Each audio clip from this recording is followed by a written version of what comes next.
Graça e paz. Que o Senhor os abençoe ricamente em nome do Senhor Jesus. É uma declaração e, ao mesmo tempo, é uma oração. Depois que eu terminar de falar aqui, eu queria pedir aos irmãos da música ou do louvor que nós entoássemos esse canto de novo, porque ele reflete exatamente aquilo que aconteceu conosco. E certamente o que aconteceu conosco é parte não, é a graça do Senhor sobre nós. E nós, de maneira, como é que eu posso dizer, de maneira natural, a gente não pode compreender a extensão da graça do Senhor sobre nós. É impossível. A gente só pode compreender isso pelo Espírito e pela palavra. Eu vou dar um exemplo aqui, eu sei que muitos vão até assustar, mas é a verdade. Se quiser abrir, tudo bem. Evangelho de João, capítulo 12, verso 31. Lá está escrito assim: agora é chegado o juízo deste mundo. Só isso. Muitas vezes, quando a gente lê a palavra, a gente lê um determinado verso ou uma porção da palavra, a gente lê e considera que foi por acaso. Isso não existe na Bíblia. A Bíblia foi escrita, cada letra, cada vírgula, com uma função básica. Sempre tem. Basta o Senhor revelar para nós o que ele quer dizer naquela porção. Esse verso que eu sugeri, do Evangelho de João, alguns irmãos entendem que até ali, presta atenção nisso, até ali, até o nosso inimigo teria salvação se fosse possível ele se arrepender. Estranho, né? Sabe por quê? Se o número 6 na Bíblia significa algo incompleto, imperfeito, e tem a ver com homem, e se o nosso inimigo é 666, significa que ele é a perfeição da imperfeição. Esquisito, né? Perfeição da imperfeição. Ou seja, ele não tem margem alguma, maneira alguma de se arrepender. Nunca. Haja o que houver. Isso é para a gente compreender um pouquinho do tamanho da graça do Senhor. Naquele dia no Calvário, esse Deus homem, ele viu todos nós aqui de alguma maneira espiritual, mesmo assim, mesmo sabendo quem nós somos, ainda assim, ele foi lá imolado, machucado, cuspido por cada um de nós. Eu não conheço nada que sequer se aproxime disso. Nada. Não existe. Ainda que você ganhe todas as bênçãos desse mundo na sua vida, nenhuma delas passa perto daquilo que no Calvário foi feito a cada um de nós. E o nome disso é graça. Presta atenção. Do livro de Gênesis até Apocalipse, ninguém foi salvo por merecimento. Nem Moisés, nem Elias, Daniel, nenhum. Todos foram parte da graça do Senhor. Já pensaram nisso?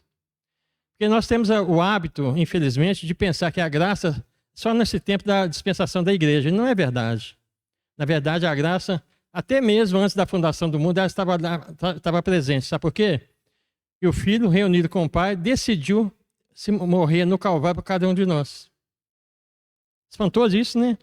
Antes mesmo de tudo acontecer, antes do Filho se tornar carne e morrer no Calvário e ressuscitar o terceiro dia, ainda assim a graça estava sobre ele e sobre nós. Isso é absolutamente maravilhoso. Então todos nós viemos aqui hoje para celebrar essa vitória maravilhosa. Mas nós queremos tocar no outro ponto aqui, muito importante, que tem a ver com obediência. E essa obediência está retratada lá em 1 Samuel 15, 23. Por favor, abram lá. Muitos aqui conhecem a história, mas é bom abrir e olhar. Lembre-se, a salvação nossa é por graça. Agora, a caminhada implica em obediência. Entenderam? A salvação nossa é graça, mas a nossa caminhada com o Senhor implica em obediência. Enquanto vocês abrem, eu vou falando. Aquele povo que saiu do Egito, quantos entraram na terra prometida? 2, não é verdade? O resto todos ficaram no deserto. Aí alguém apressadamente pensa assim, então eles foram todos para o inferno. Não, eles são cobertos pelo sangue, lembra? Eles foram salvos, mas não entraram na terra prometida, que é um tipo daquilo que vai acontecer daqui a pouco. O reino. O que está escrito aí? Obedecer é melhor do que sacrificar, não é isso? O que mais? 1 Samuel 15, 23. 22 também?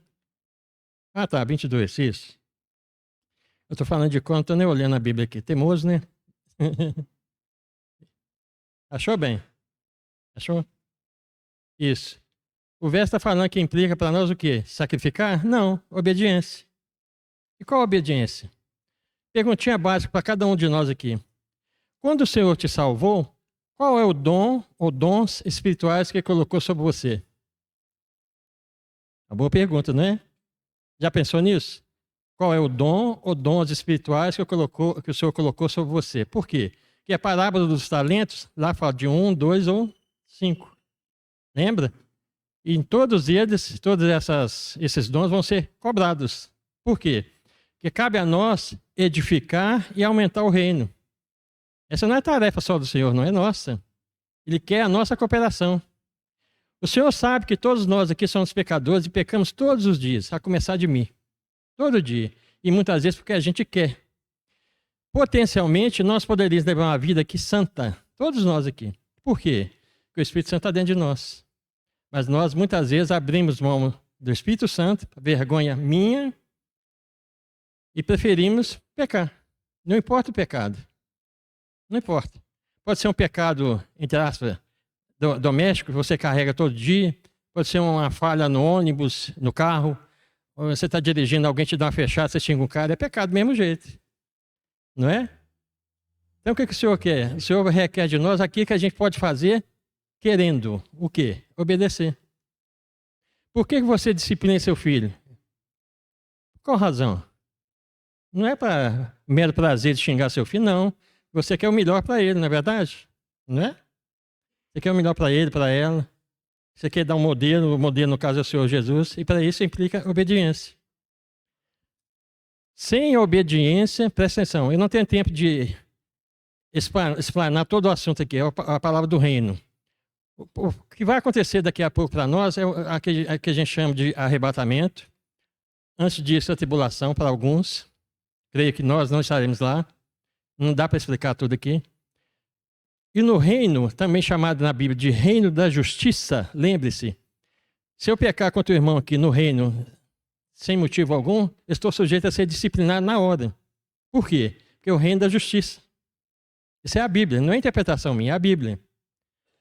Portanto, o Senhor está querendo que nós tenhamos a obediência para com Ele agora, não só em relação a nós, mas em relação ao seu reino. Porque em Coríntios capítulo 6, verso 2 e 3, depois os irmãos confiram, lá está escrito que nós, sim, nós, julgaremos os anjos e as nações. Olha o contexto desse verso lá depois, Coríntios 6, 2. Como é que algum de nós vai julgar alguma coisa se a nossa vida aqui não é vida condizente com aquilo que o Senhor deseja? Se nós defraudamos alguém, se nós fazemos um mal para alguém, nós não temos uma vida de comunhão real com o Senhor, se a nossa vida é só uma fachada, certamente o Senhor não vai considerar a nossa vida no sentido de obedecê-lo no reino de imediato. Nós seremos disciplinados. Não brigue comigo, leia sua Bíblia. Leia lá em Apocalipse. Lá tem a chamada para os vencedores. Se tem vencedores, significa que o resto não venceu para o reino. Eu não disse vida eterna, disse o reino. Obediência é fundamental para nós. Essa é uma lição que muitos de nós aprendemos há muito tempo e, lamentavelmente, muito tempo mesmo. Alguns aqui há mais de 30 anos. E, lamentavelmente, a nossa vida ainda não é aquilo que o Senhor deseja. Eu falo isso com lágrimas dentro de mim. E começando de mim mesmo, me permito usar a primeira pessoa do singular, sou eu. Muitas vezes me considero pior do que todos aqui. Porque o Senhor dá o discernimento para alguém, mas Ele cobra também. A quem muito é dado, mais será cobrado. Então, meus queridos, mesmo aqui nessa reunião do Partido Pão, eu incentivo os irmãos aqui, nós vamos orar, a que nós abaixemos a nossa cabeça, conversemos com o Senhor em oração e pedimos a Ele graça e misericórdia para a gente se arrepender de alguma questão aqui, para a gente poder participar da mesa do Senhor de maneira santa, saudável. Isso é aprazível, Senhor. Isso faz toda a diferença.